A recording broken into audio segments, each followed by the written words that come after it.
An actor's life can be a wonderful thing, but like most artistic professions, many are called and few are paid. In his new book, Working Actor, David Dean Bottrell shares quite a few tricks of the trade for surviving the business end of any artistic life. Acting schools and art schools, they teach you how to act and do art, but who teaches you how to find a job? Well, sadly, nobody teaches you how to do that. In the olden times, when I was in school, there were 0 classes on career preparation. Now, I'm happy to say that now a lot of schools are attempting to do that. They're trying to give you at least some basic knowledge of what the jobs are out there, what a casting director is, what a producer is, what a director is, what an agent is, what a manager is. But the truth is, it's so personal, your journey once you get out. It's almost like, when somebody says, oh, how do I get an agent, or how do I get started in all this?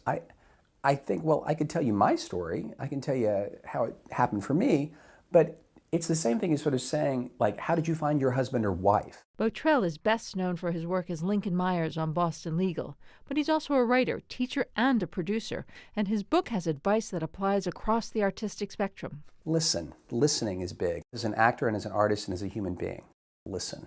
Because when you really learn how to listen, you won't kid yourself about things. You'll understand when you fit in and when you don't. And learning where you fit in, that can sometimes disappoint people. They can feel like that's limiting, but it's actually fantastic news. When you discover what your tribe is and what your category is, what it is that you excel at, do that. And then you'll be surprised how quickly, once people know you, you'll get new opportunities that will be outside that circle. After nearly 30 years of making his living in the profession, the LA Times called David Dean Bottrell an actor on the fringe of success. In any other world, a 30-year career would put you in the middle of success. Why is the acting world's winner's circle so weird? That's a good question. The truth of it is, there's always going to be this, well, maybe not always. Maybe this book will change everything. Maybe my book will change it all. But historically, people consider actors to be one of 2 things. You're either starving or you're a billionaire. Nobody really realizes that there's this huge middle class. And that's really what I'm writing about, is how to be middle class in show business, because it's actually doable. And for my money, it's actually a little more comfortable than being famous. I've had a little taste of being famous, and I have some friends who are very famous. And it's a tough job.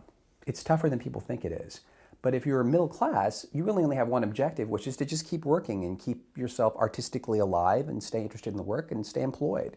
And that's actually a lot more fun and a lot less pressure. David, as we move more and more into this gig economy, artists and non-artists alike are all kind of being faced with these same ideas of instability. Do you think these tenets in your book apply beyond actors? It is so important now in a world where you rarely meet your employers face-to-face now until you're on the set with them. It's all taped auditions, and you send it in and you take a shot. And I always say to everybody, they're shopping.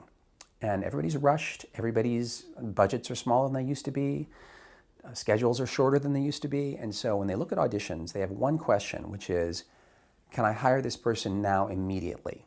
Can I see instantly that they can do the job? Not maybe they can do the job, or maybe if I work with them they can do the job, or maybe if I encourage them they can do it. No one's going to spend any time pulling it out of someone. They have to see somebody who has it in hand. And particularly if what you have in hand is uniquely out of you, it's your unique take on this material, and you own that completely, you present that in a very unapologetic way in an audition, you're dying to work with somebody like that. This has been Beth Kovetz for Arts in the City.